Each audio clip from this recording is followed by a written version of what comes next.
sifat Rasul sallallahu alaihi wasallam yang ketiga adalah berakhlaklah dengan akhlak yang terpuji. Kita sebagai umat muslim di akhir zaman banyak sekali godaan-godaan dari mana-mana untuk menggoyahkan akidah generasi-generasi umat Islam. Maka kita mencontohi akhlak Rasul sallallahu alaihi wasallam. Sebagaimana Allah berfirman dalam surah Al-Ahzab ayat 21 yang berbunyi, "Laqad kana lakum fi Rasulillahi uswatun hasanatun liman kana yarjullaha wal yawmal akhir wa dzakarallaha katsiran." Sesungguhnya telah ada pada diri Rasul sallallahu alaihi wasallam itu suri tauladan terbaik bagimu, bagi orang-orang yang mengharap rahmat Allah dan kedatangan hari kiamat, dan dia banyak menyebut nama Allah.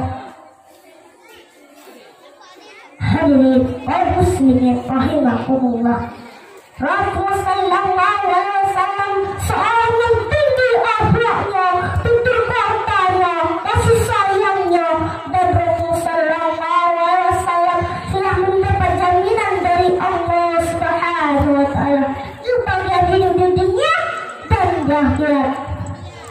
Maka kalau ada orang bilang ada orang lebih hebat daripada Rasulullah, maka orang bilang tersebut sudah majnun alias razi-razi.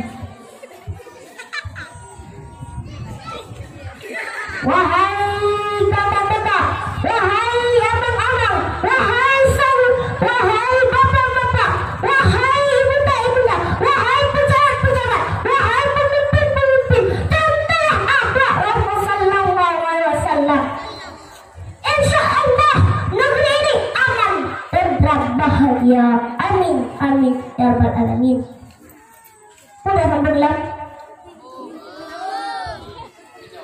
Yang sangat dalam beli kata berkumpul. Sudah lagi lari dalam apa?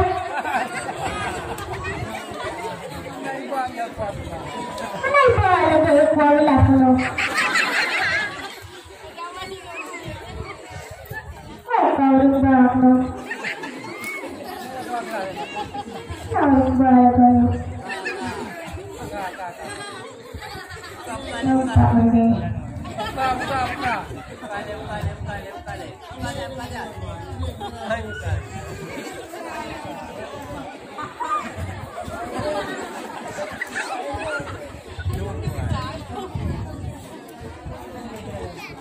Ini lagi apa?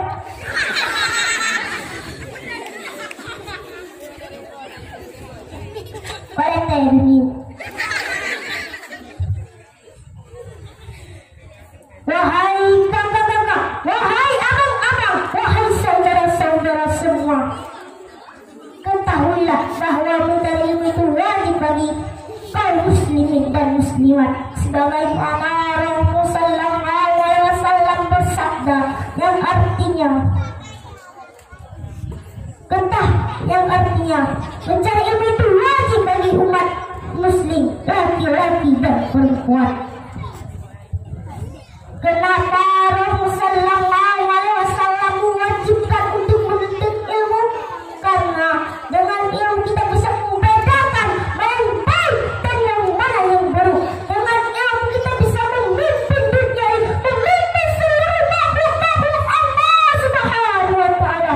Dan dengan ilmu pula kita bisa menjadi makhluk-makhluk yang terbaik di antara makhluk-makhluk Allah Subhanahu wa taala. Tetapi jika kita tidak punya ilmu, kita akan menjadi bodoh, tidak tahu apa-apa di dunia ini, dan pada akhirnya kita akan menjadi orang-orang yang terendah di antara makhluk-makhluk Allah Subhanahu wa taala. Hadirin kaum muslimin rahimakumullah,